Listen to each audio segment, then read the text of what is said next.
The human brain is one of the most vital organs in our body.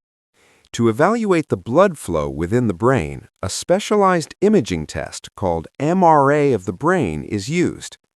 MRA stands for Magnetic Resonance Angiography.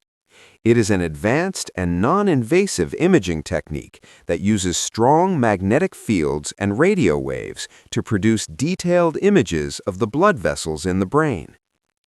With the help of MRA, doctors can clearly identify if there is any blockage in the blood vessels, any narrowing, or abnormal bulging known as an aneurysm.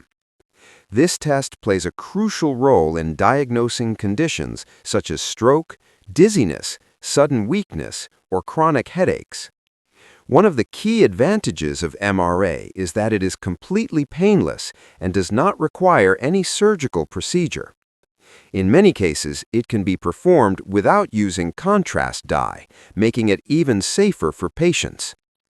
During the scan, the patient is required to lie still inside a specialized machine for a few minutes to ensure clear and accurate images.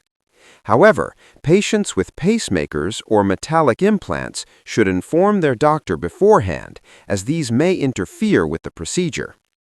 In conclusion, MRA of the brain is a highly reliable and advanced diagnostic tool that helps detect vascular problems quickly and accurately. If you or your loved ones experience any concerning symptoms, do not delay. Seek medical advice promptly. Stay aware, stay healthy.